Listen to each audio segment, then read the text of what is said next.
अस्सलाम वालेकुम dear viewers, how are you all. कैसे हैं आप सब। उम्मीद है कि खैर खैरियत से होंगे। आज जो हम टॉपिक पढ़ने वाले हैं वो है हमारा फ्रिक्शन इन द ग्रेविटी। ठीक है, सबसे पहले समझते हैं फोर्स है क्या। फोर्स इज द पुश और pull that can cause an object to move, stop और चेंज द डायरेक्शन। किसी भी ऑब्जेक्ट को हम पुश करें या पुल करें और वो अपनी मूव करे या रुक जाए या अपनी डायरेक्शन को चेंज करे, उसको हम क्या कहते हैं, फोर्स। प्रीवियस वीडियो में भी हम फोर्स समझ चुके हैं और काफ़ी अच्छी तरीके से न्यूटन लॉ जो हमने पढ़े थे उसमें भी सेकंड लॉ ऑफ न्यूटन जो था उसमें भी हमने फोर्स को डिस्कस किया था।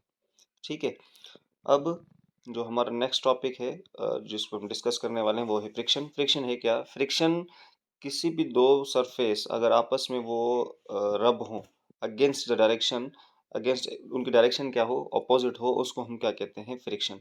ठीक है, friction is the force that can happen when to surfaces रब अगेंस्ट ईच अदर।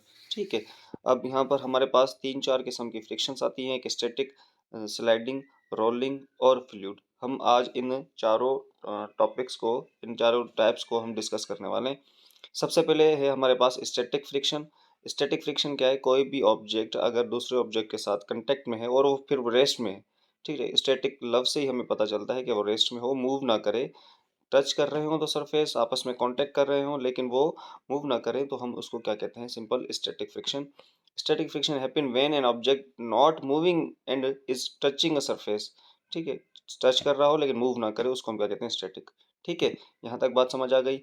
अब हमारा दूसरा टॉपिक है स्लाइडिंग फ्रिक्शन। ठीक है, स्लाइडिंग फ्रिक्शन समझते हैं कि एक, अब यहाँ पर आप पिक्चर में आराम से देख सकते हैं कि एक ऑब्जेक्ट दूसरे ऑब्जेक्ट पर स्लाइड स्लाइड कर रहा हो।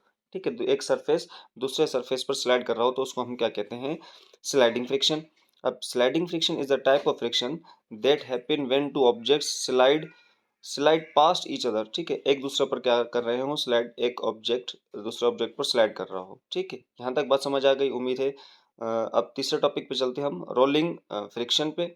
अब रोलिंग फ्रिक्शन पे आप देख सकते हैं पिक्चर में इजीली कि कोई एक सरफेस पर दूसरा सरफेस जो है या दूसरा ऑब्जेक्ट जो है वो रोल कर रहा हो, घूम रहा हो, उसको हम क्या कहते हैं, रोलिंग फ्रिक्शन। अब थोड़ा सा डेफिनेशन को देखते हैं। Rolling friction is a type of friction that occur when a round object like a ball or a wheel roll over a surface। ठीक है, एक कोई बाल या कोई व्हील रोल, वो क्या कर रहा हो, रोल कर रहा हो दूसरे सरफेस पर। ठीक है, अब दूसरी टाइप पे हम चलते हैं।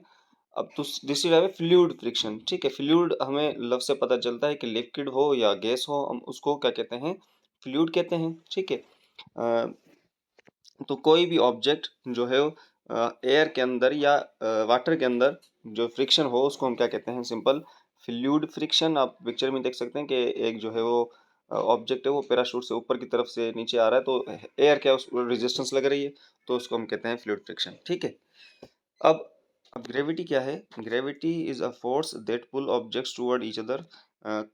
एक ऐसी फोर्स है जो दो ऑब्जेक्ट को एक दूसरे की तरफ वो क्या कहते हैं, खींचते हैं, ग्रेविटी। अब जमीन में भी ग्रेविटी, हर ऑब्जेक्ट के अंदर क्या होती है, ग्रेविटी होती है। जमीन में भी ग्रेविटी होती है, हर ऑब्जेक्ट के अंदर भी हर प्लेनेट में अंदर ग्रेविटी होती है,